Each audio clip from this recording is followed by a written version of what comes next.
All right, welcome everybody. This is Carolyn's Women's Closet TV show, and tonight we are going to be, I gotta adjust this a little bit.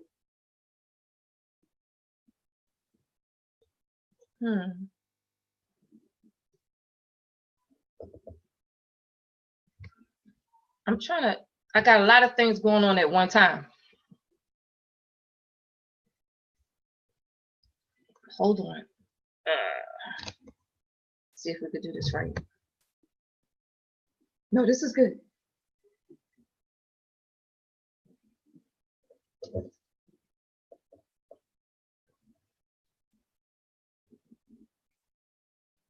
No, I don't need it right there. I'm good. As long as it don't fall.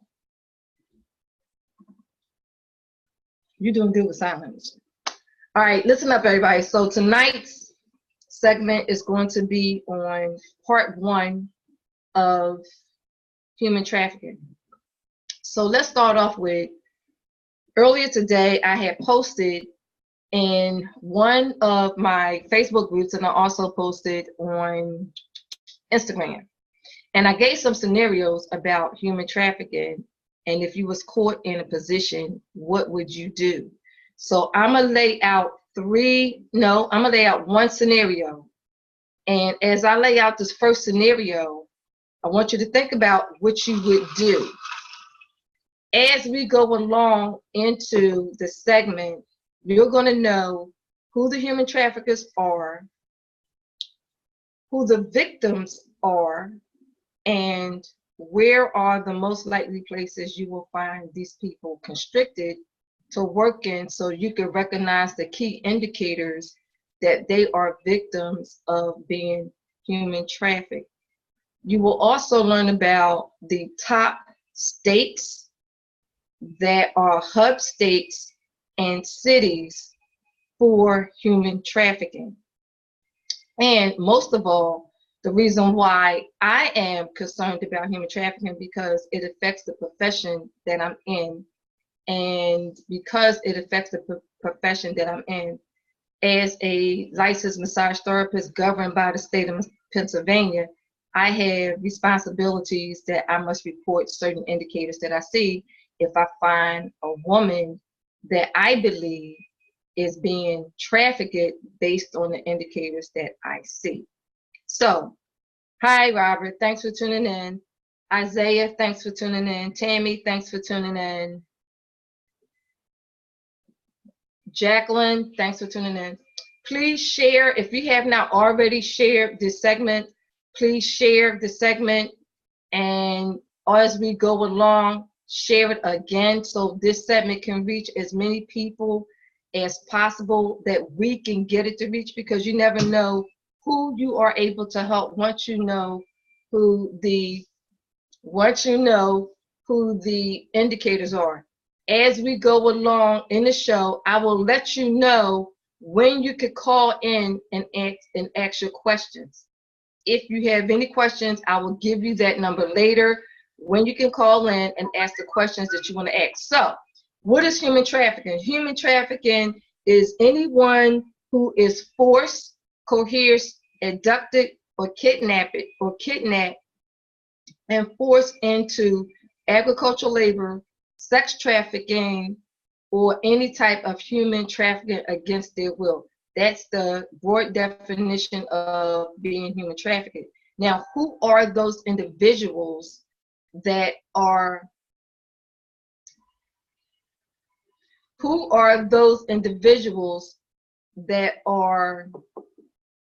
victims of human trafficker based on what the traffickers are looking for? The traffickers are looking for people, mainly children who appear to be lost, children who are alone, children who has been displaced, children that are runaways, children that are problem children, as well as adult women that travel by themselves, adult women that are with children. Men and little boys are also kidnapped for human trafficking as well. The men and little boys are, well, little boys for sex trafficking as well, but men are also human trafficked for agricultural reasons, which means they put them on a farm and they work them as slaves. Human trafficking is a modern day form of slavery. Hate to say the word, but it is what it is. So I'm going to start off with according to the states, let me give you some indicators. Traffickers use violence, threats, blackmail, false promises, deception, manipulation, and debt bondage to trap vulnerable individuals in horrific situations. And this is according to the Federal Trafficking Victims Protection Act. They also define sex trafficking as the recruitment, and what they mean by recruitment, you have children who will bait and recruit other children. You have women who will bait and recruit other women into human trafficking. Harboring, transportation, provision, or obtaining of purposes of commercial sex trafficking act. Labor trafficking. Remember I said there was three. Human trafficking, sex trafficking, labor trafficking. Labor trafficking is going to fall under agricultural trafficking because they're going to put them on the farm. So that would be the recruitment, harboring, transportation, provision, or obtaining a person for labor or services through use of force, frauds, for the purposes of involuntary servitude, peonage, and debt bondage or slavery. That's labor trafficking. So thank you. I appreciate the thumbs up. I appreciate the heart loves, and the ones that have the little emojis and the what do you call it? The oh, I didn't know that. Yes, that's what it is. So we're going to go over how do you recognize the traffickers. The traffickers range from a wide range of criminals, including pimps. They still exist, y'all.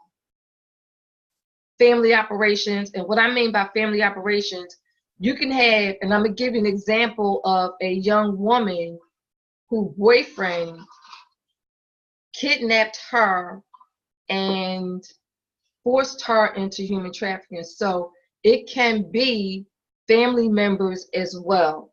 Small businesses, loose-knit decentralization, criminal networks, and international crime organizations. Those are your primary traffickers. Yes. As well as drug dealers. I have a co-host here, a silent co-host here, and my silent co-host is letting me know when I miss something.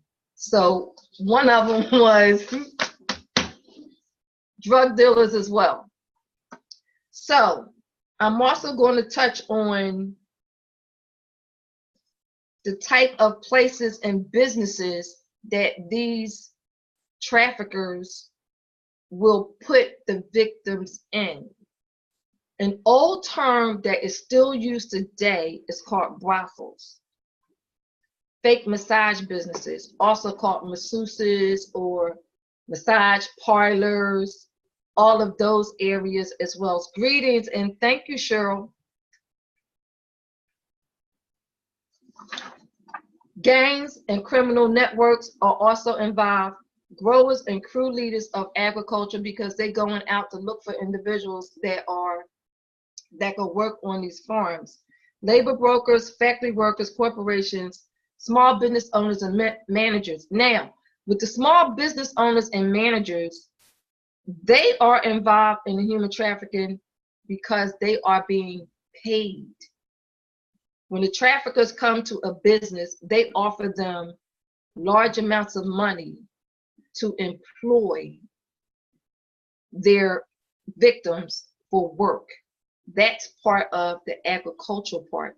There was something in my notes that I wanted to share with y'all. Victims are found working in the streets, massage parlors, restaurants, homes, hotels, factories, and farms. So they're actually, businesses are hiring these victims of these traffickers and placing them in for work. So when I say that this is a $1 billion industry, I'm gonna give you a number. According to the federal department, this is a $32 billion industry. Money is being made off the backs of human beings. Is it right? No.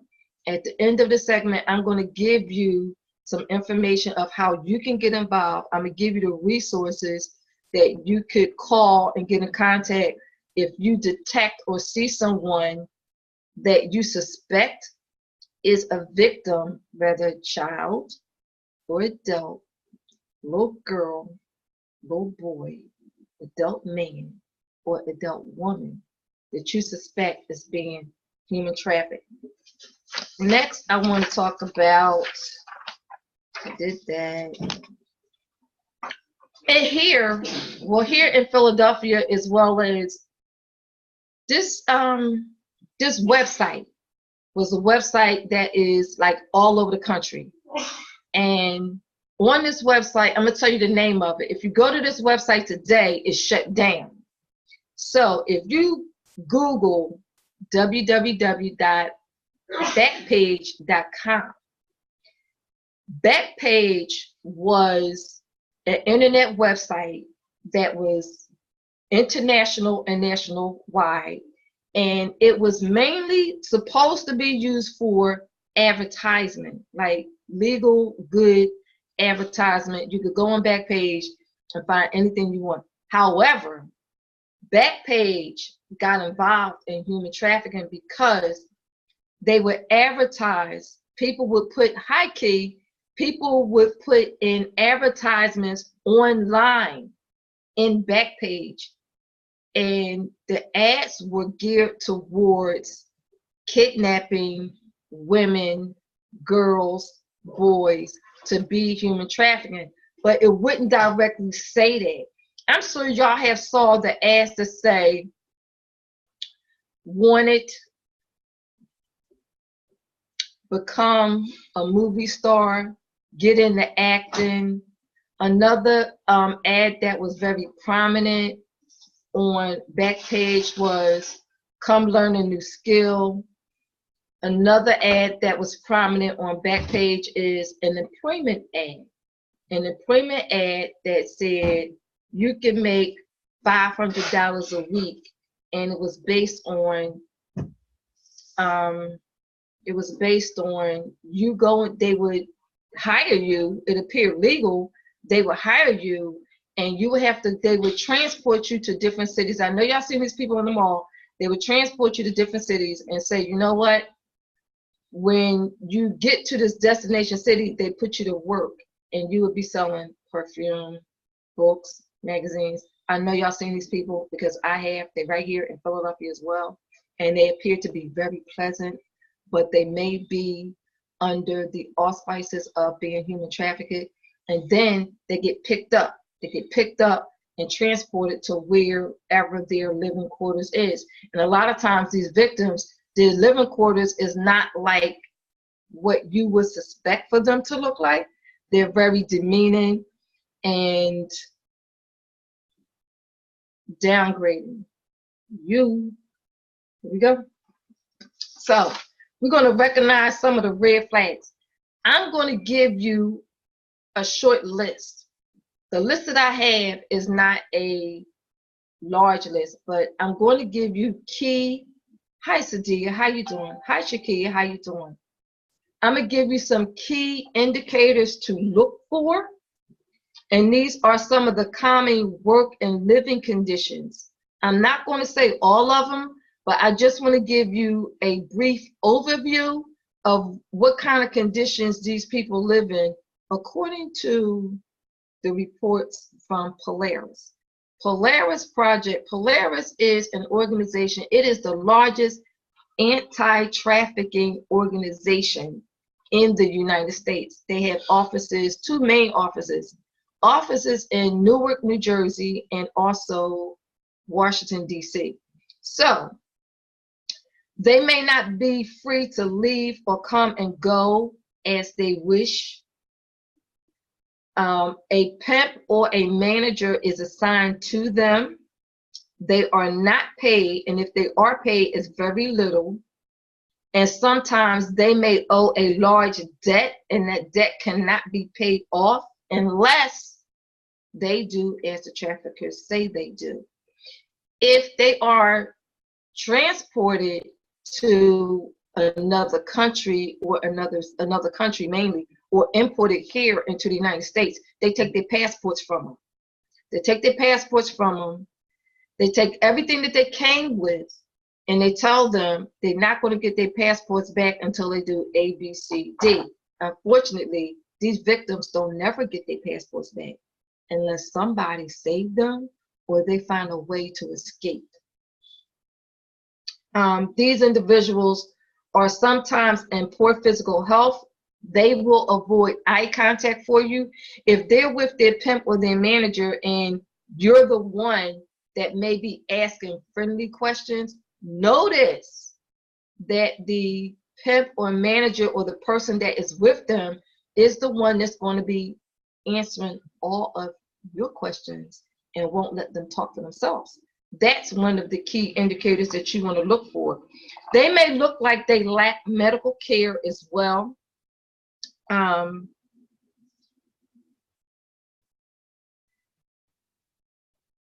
they may have inconsistencies in their story. Like most people who come to a new facility and you try to get them to be comfortable, be aware, let them know it's okay, you make friends with them. They don't want to make friends because they already been told they're not supposed to make any friends. And if they refuse to talk, that's one of the key indicators. Now, some of this may not apply to all the victims, but it does apply to the majority of the victims, especially if they are adult victims. If they are children victims, you're not going to get the chance to talk to them anyway. Next is, I want to talk about red flags for relationships.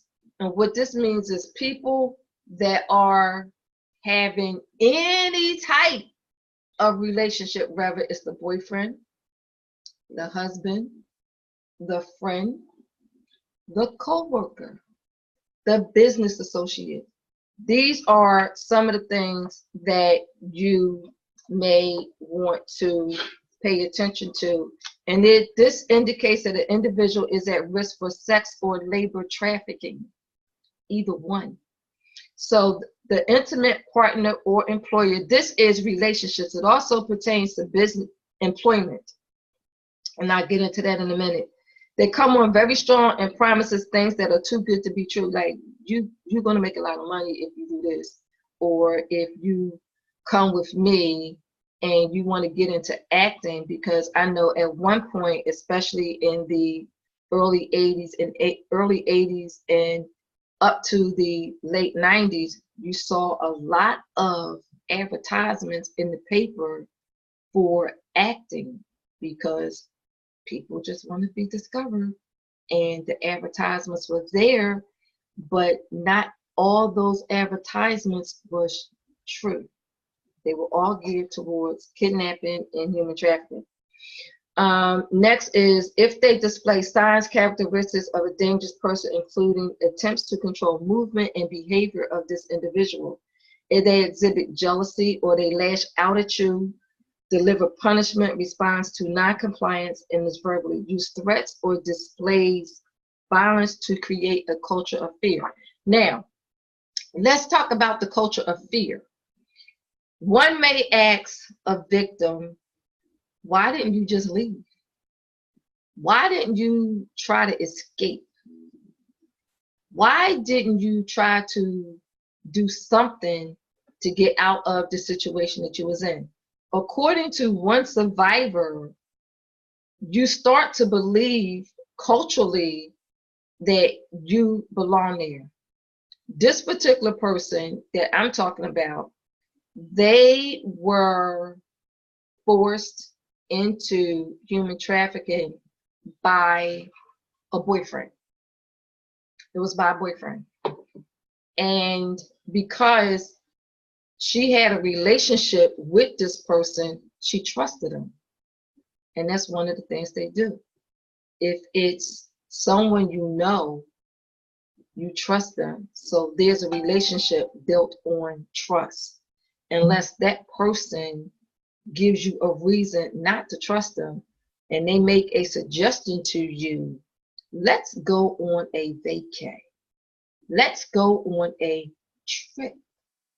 And you say, okay, I'm going on the trip with you. In the meantime, you have a baby at home because you expect to come back to your kid. You get on your trip, and where you were supposed to go, you didn't end up.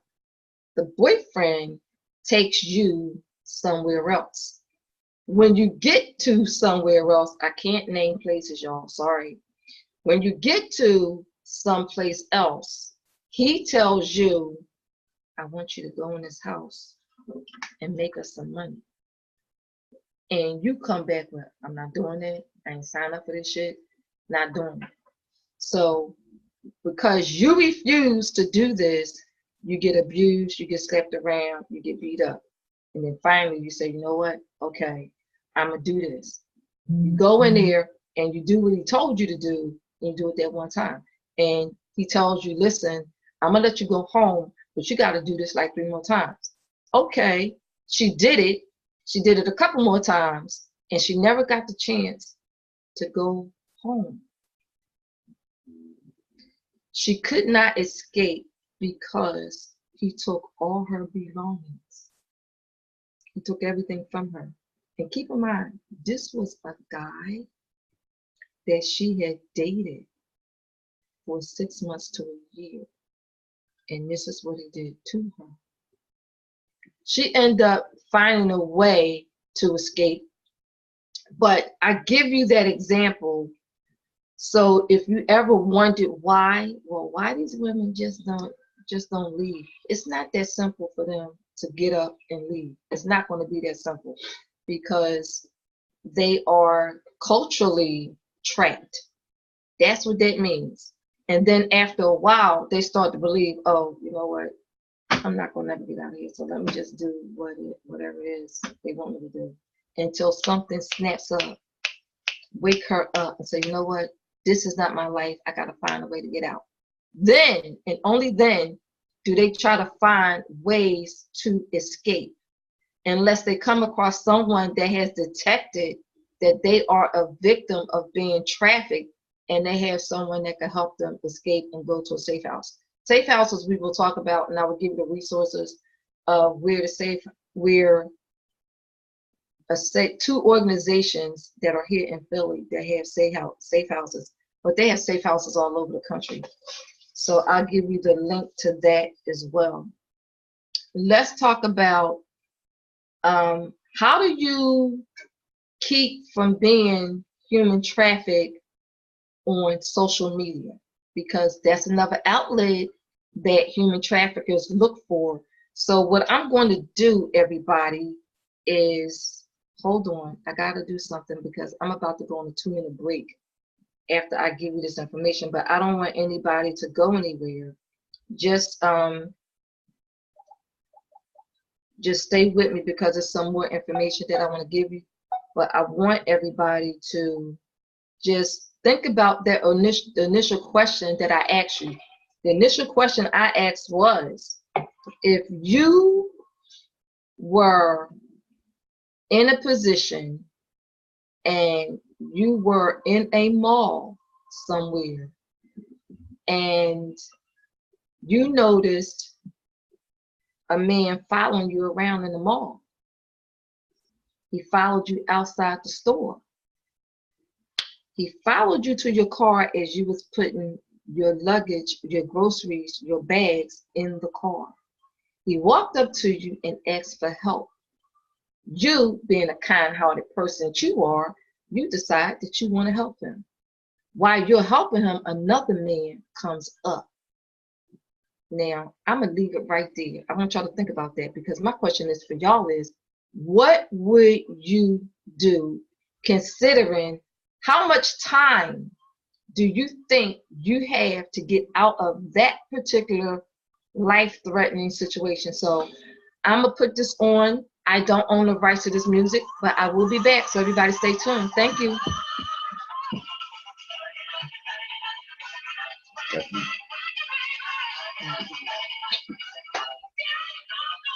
Yeah, what?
A 61-year-old man.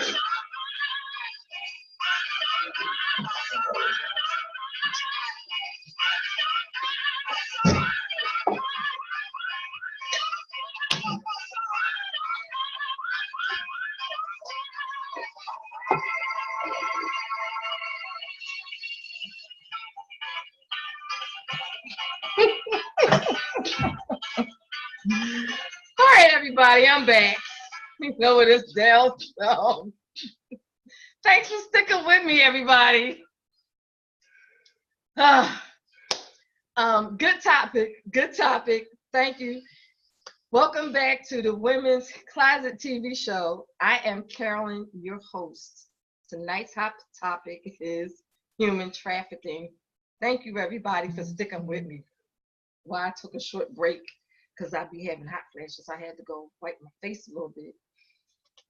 So I asked a question before I left about what would you do if you found yourself in a life-threatening situation.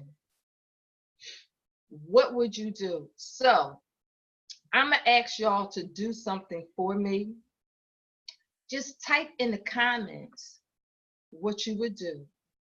Or I'm about to give you a phone number. About to give you a phone number. You can give me a call at 267-679-8784. Call me and tell me what you would do, and you will be live on the Women's Closet TV show. Okay? All right. So until then, we're going to go over some safety apps for smartphones. And what this means is there's apps on social media that will protect you based on the app parameters. So I'm going to give them to you. If you want, write them down. Write them down because they may come in handy for you or someone that you know, or you can just share it if you want to. So one of the apps is called Circle of Six. One of the apps, app number 1 is called Circle of Six. Now, all the apps that I'm giving you is geared towards keeping you safe and keeping you from being kidnapped for human trafficking. So here are the apps for smartphones, that is. Circle of Six, this app lets you add up to 6 people from your contacts to join your circle. Then with the touch of a button, you can send the following commands. The pen icon sends a text and your GPS location to your circle that says, come and get me. If you find yourself in a situation and you fear for your life and you are in an uncomfortable, life-threatening situation, you have an idea that something is about to go down and you're not with it, this particular app, you can program it to program it up to, yes, the app is called the Circle of Six, Cheryl. You can program this app to contact six people in your contacts. And when it'll push the location to where you're at by GPS, and it will send out a message that says, come and get me. That's the Circle of Six. You could download that app. The next one is Be Safe. Be Safe offers six features to help you stay safe. The alarm feature sets off a siren, and Be Safe starts recording a video and voice as well as sending your GPS location to your chosen friends. That one is called Be, the letter B, and Safe. All these are, I'm going to give you 4 apps that you could download, all 4. They all do something different. Or just download one. The next one is, these 1, 2, okay. The next one is, I'm sorry, 3. It was 3. The next one is Safe Track. This one is not a free app, where the other 2 are free apps. The Circle of Six is free and Be Safe is free. But Safe Track is not free. It requires a monthly or yearly subscription fee to use it to open the Safe Track app and hold your thumb in the safe button. If you determine you are safe, release the button and enter the 4-digit PIN. If you are in danger, it tells you, yes, Cheryl, that's exactly right. It tells you to release the button and do not enter your PIN. So those are 3. Safe Track, you got to pay for, unfortunately. But Be Safe is free, and the Circle of Six app is also free. These are considered, and you can Google these. If you like, go to your Play Store, whether you have an Android or iTunes, go to your Play Store, download the app, or you can Google the app as well. Please share this information if you haven't already shared it, because we never know who it may help, because people are being kidnapped for human trafficking every day. There's 516 people per minute that is being human trafficked, whether it's a child, boy, girl, adult, man. 516 people are being human trafficked every day across the United States. That is a lot of people per minute. Next, I want to talk about online safety. Online safety is about how do you keep people from connecting with you that are total strangers. I'm going to give you a story. This story is about a woman, and we're talking online. What I'm about to tell you, this happened online. I'm going to tell you about a woman who connected with a guy online. For several months, they were just friendly talking online. One day, this man blocked her from out of her computer. How he did that was, he told her she was having some problems with her computer, and he told her that, you know, he can help. He hacked into a computer and blocked her out. She was blocked out from her computer for about a week. Then one day, this man appeared on her doorstep. She was on her way out the door. This man appeared on her doorstep. He said he was just in the neighborhood. How in the world is this man just in the neighborhood and he was coming from 5 states over from where her state is? So I'm going to give you some tips on how to stay safe online, according to the Department of State and the Polaris Project. If anybody have any questions, Safe Track is a paid. Thank you, Cheryl. I want to thank Cheryl for taking the time out to type this in as far as the Circular 6 app, the Be Safe app, and the Safe Track app. Thank you, Cheryl. I appreciate that. The online safety tips are as follows. You want to, when you're doing any type of searches online, you wanted to delete your search. You also want to delete your cache history, C-A-C-H-E, your cache history, because when you log onto a computer, they have a cache history, that cookies that can track where you're at. So you always want to delete those. Delete your browsing history, your search history, all of that, because it tracks you by cookies. That's one. That's actually two. You want to disable any chat logs. When you are into a chat and you are chatting with someone, you want to make sure that you log out of that chat.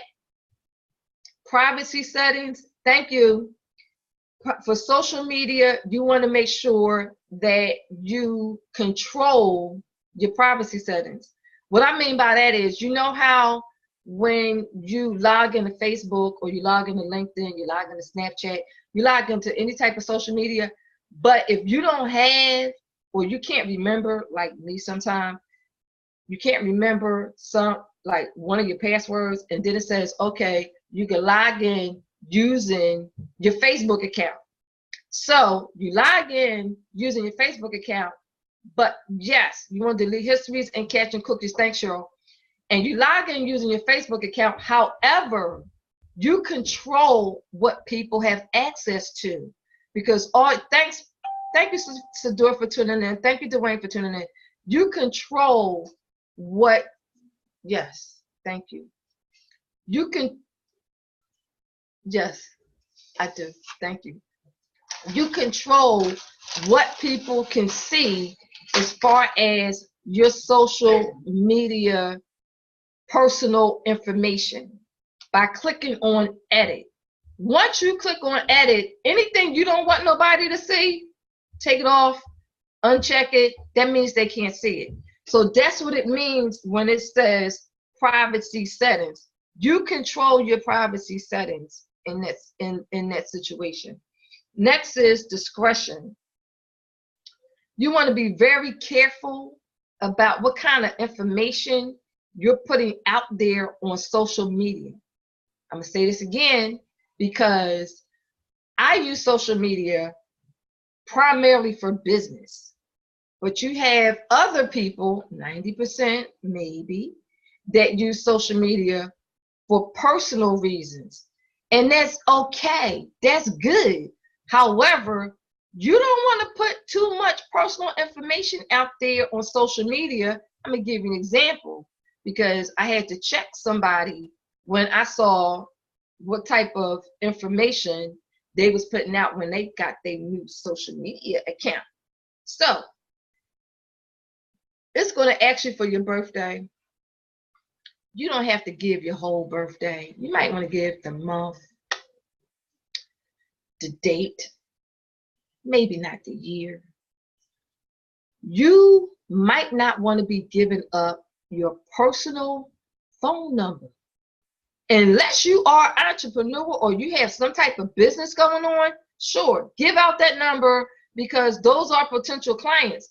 But if you don't have a business, why on earth is you putting out your phone number for anybody to see, and you don't know who in the world out there in Cyberland is watching you? Don't know. So if you have a personal phone number, I'm going to say this.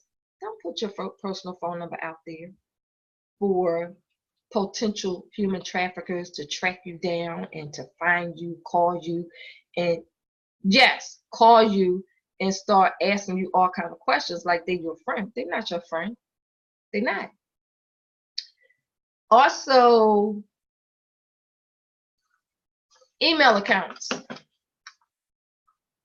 Your email account, you can have a straight email account or you can have a blind email account. And what I mean by that is you can set up an email account if you don't want anybody knowing, unless they are of any type of importance. You don't want too many people putting crap into your inbox in your email. You know how much crap I get in my email on a daily basis? And I'm like, just delete, delete, delete, delete, delete, delete, delete. And one day somebody saw me doing, they said, do you ever read any of that email? Like, I'm not going to sit here and read 5,000 emails. If it's not important to me and it's not relating to my business, delete. It goes straight to the trash. So be careful. Yes, Cheryl, be smart and be wise. Keep your personal information private. Exactly. That's the bottom line to what I'm saying. Be careful about what you put out there in cyber world. Because you know what they say. Once it goes out into the web, it's just out there forever. And if you don't want it to be out there forever, then you got to pay somebody who knows how to make you disappear off of cyber world. And they do have businesses and companies that do that, but that's a whole nother segment. Moving right along.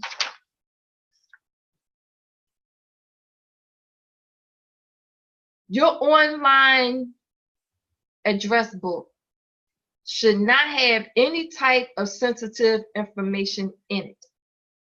Your online address book, yes, Cheryl, your online address book should not have any type of sensitive information in it. That includes your children's birthday. Why? Why would any parent want to put their children's birthday on there? For what? There's no point in that, but I see it. Sent or deleted emails. Your sent folder, by disabling that feature in your email, you can either set your deleted items folder to be cleared daily, monthly, or empty the whole thing altogether. Thanks, Erica, for tuning in. As for me, what I do is I trash mine. Yeah, I delete stuff, but I also send it to the trash. If I'm deleting, because it's going to go to the trash. Y'all, I hope y'all know that. Once I delete it, I send it to the trash, and then I empty the trash. I don't want nothing coming back to me. No. Next is, these are additional security measures, and we're going to talk about password safety. If there's any questions that anybody have, please type it in. If you have not already shared this segment, Human Trafficking Part 1, please share it. We never know who this information can help, because people are being human trafficked and put into modern day slavery every day by the minute. Please share the video. This is so important. Please share the video. Next, I'm going to say, do a search on yourself. Google yourself and see what comes up. Google yourself and see what come up. And I can almost guarantee you this. Anything that you put out there on social media, you're going to find it. If there's anything that you don't want on social media, you need to get it off. If there's any sensitive information out there on social media that you don't want nobody to have access to anymore, because you may have wanted them to have access to it before, get it off. Next is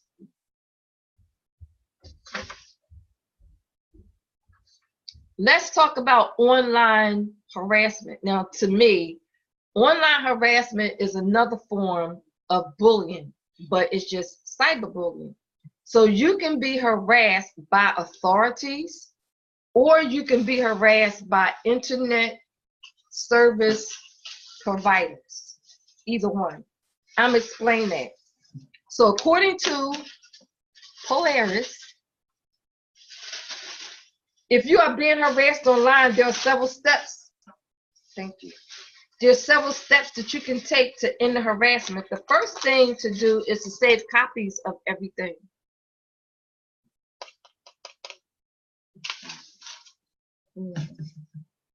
The first thing you want to do is to save copies of everything. If you have a protection order that stipulates no contact, email is included. Email, contact, and chat room is a violation, and you can report that to the local authorities.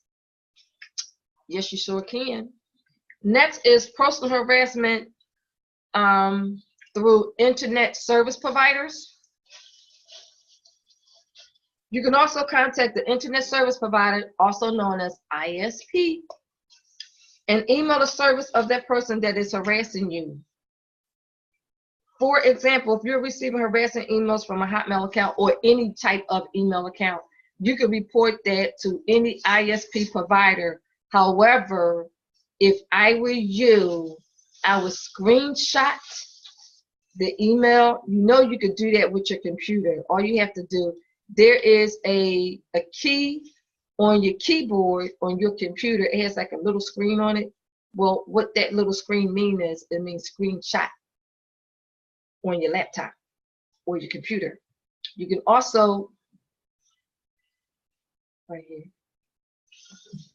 you can also, thanks Yvette for tuning in. You can, if you're using your smartphone, everybody knows whether you have an Android or a, what's that other phone? Apple. You could snapshot the screen from your phone or your tablet. Now I want to give you some resources to work with. How much time do I have? What time is it? Oh, I'm over. People know, keep on. You're doing good. Okay. As your producer, you're doing good. Thank you, producer. I appreciate it. All right. Next, I want to talk about the top 10 hub states for human trafficking. If you know anybody in any of these top human trafficking states, please share the video with them. After I talk about the top 10 states, I'm also going to tell you where the traffickers are most likely to kidnap you and get you into agricultural trafficking, which is labor trafficking, sex trafficking, human trafficking. So, top 10 states are, drum roll please. Thank you. Hey, Louisiana. My sister lives in Louisiana, so you can best bet I'm gonna make sure that she gets this information. I have 2 sisters in Louisiana. Tennessee. I have a colleague that lives in Tennessee. Florida. Florida is the number 3 state. Texas, Washington, Montana, Minnesota, and Mississippi are the top 3 states for human trafficking. Let's talk about California. And the reason why I say that is because California is recorded out of the top 10. California is recorded and documented as the worst of the 10. So for Cali, I'm going to give you 3 cities in Cali: San Francisco, San Diego, and Los Angeles. Like I have nephews. What part of Cali do you live in? I have a nephew that lives in California. I'm not sure what part of Cali he lives in, but as far as the three hub cities in Cali, Los Angeles, San Diego, and San Francisco, is not listed as a hub. I'm gonna say this: Las Vegas is a hub city. Philadelphia is a hub city. New Jersey is a hub state. Let's talk about New Jersey. So before I talk about New Jersey, I'm gonna take a quick break again. And if you need me to repeat anything that I said, like the three apps, the three smart apps, Be Safe, Circle of Six, and Safe Track. Be Safe, Circle of Six is free. Safe Track, paid. So stay with me, everybody, we're almost done, but I need y'all to stay with me. And I'm gonna come back and give you the rest of the information that I need to give you. Thank you, Mark. Yay! So stay with me. I don't have the rights to this music, but I'll be right back.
Ooh.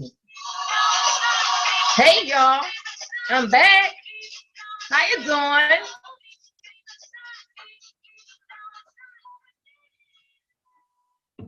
Okay, now let's talk about Jersey.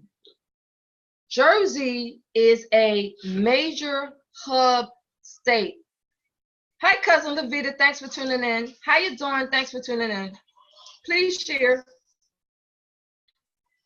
Jersey, according to the New Jersey Attorney General's office, New Jersey has been documented as a hub state.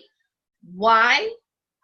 Because it's easily accessible to Interstate 95, Atlantic City, New Jersey, and of course, New York is also a hub state. New York is also a hub state. Philadelphia is a hub city. Here in Philadelphia, where I live, our Philadelphia's Finest has busted several businesses that operate under the umbrella, I should say, operate under the umbrella of massage. And these places are called masseuse places. So,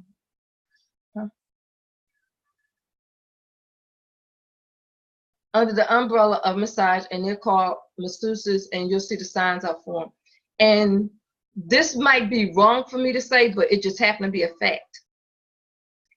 Most of these places are of Asian operation. The ones that get busted here in the city that operate under the umbrella of massage are a lot of times Asian businesses. Something else I wanted to share. I talked about the top 10 states. This is where, outside of the United States, I'm gonna give you an idea, because it's just not here. Human trafficking just don't take place in the United States. I'm gonna give you some other countries of where human trafficking also takes place. Now, when human trafficking takes place outside of the United States, those victims are transported throughout the world, but the United States as a whole is a hub for other countries. Okay, so China is number one. Russia, Uzbekistan, Iran, North Korea, Cuba, Sudan, and Zimbabwe.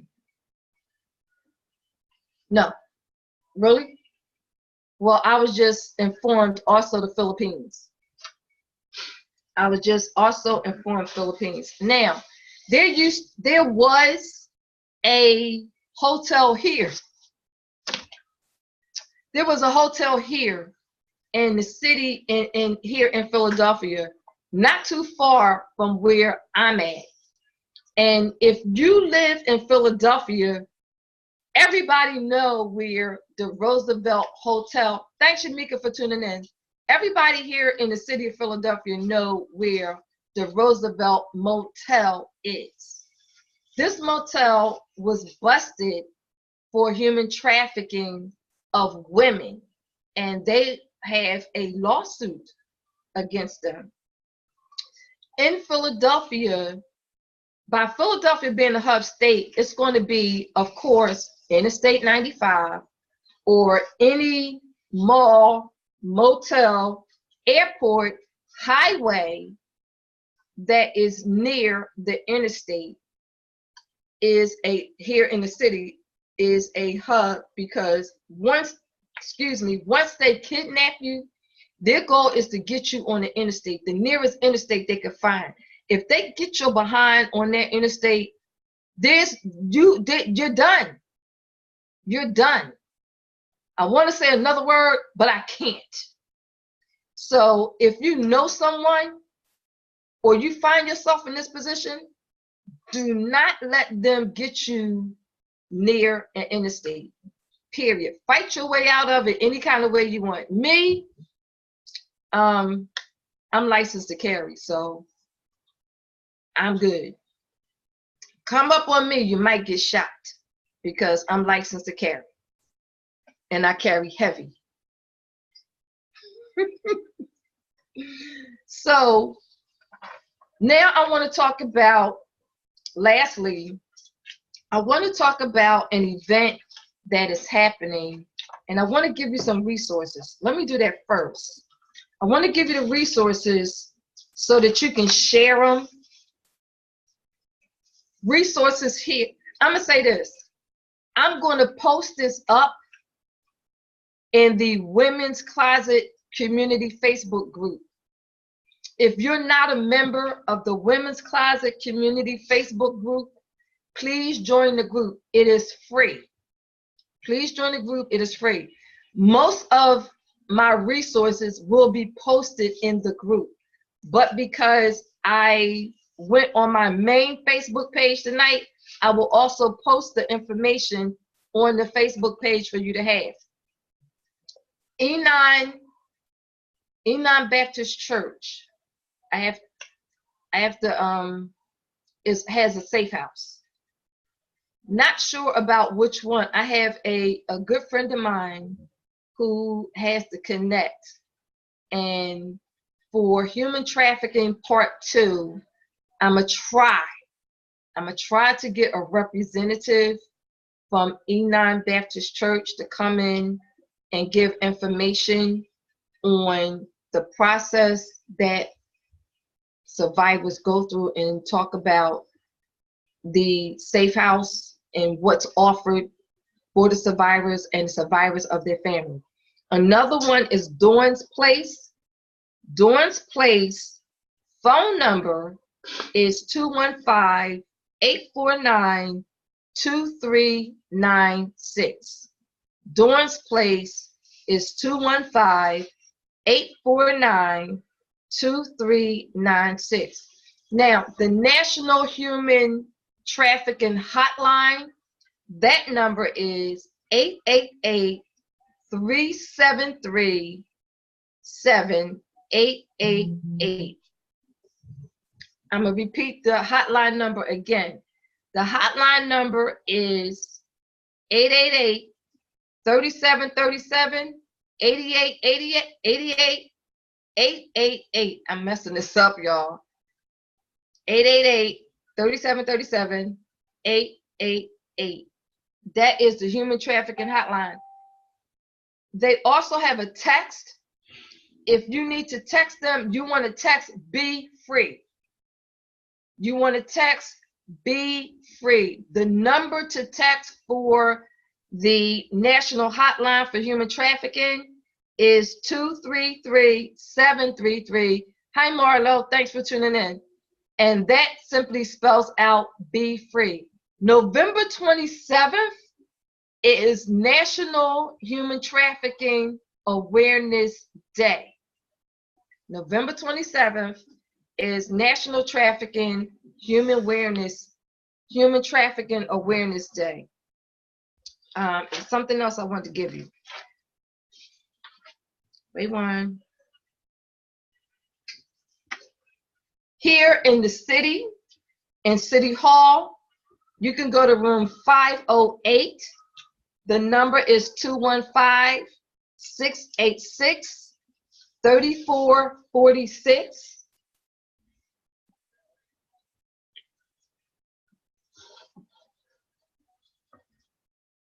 And I think those are the resources that I have here in Philly.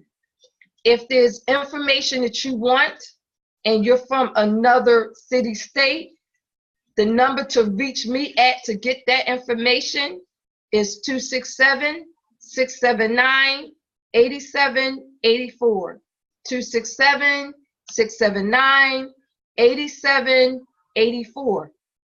Call me to get the information that you need for your city, state. If I have access to it, you best believe I'm going to share it with you. So for now, I'm going to say thank you, everyone, for tuning in. I appreciate your participation.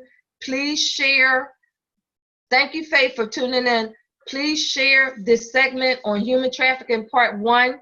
There will be another human trafficking part 1 on Human Trafficking National Awareness Day at 7 p.m. Eastern Standard Time, November 27th. Next week, next Thursday, I will be doing a segment on post-op and pre-op cosmetic surgery, because there's a lot of women that is getting vanity procedures because they want big titties, little ass waist, big ass. So I'm definitely going to be talking a bit about that, and I'm going to have some guests for that, especially one guest who is also a provider for the services as well as myself. Thank you, Mark. And also, she's went through the procedure, so she'll be able to talk about it from both perspectives. Thank you, everybody, for tuning in. I appreciate you. Please share the video. Please share my show and tune in. Take care, everybody. Thank and God bless. Bye-bye.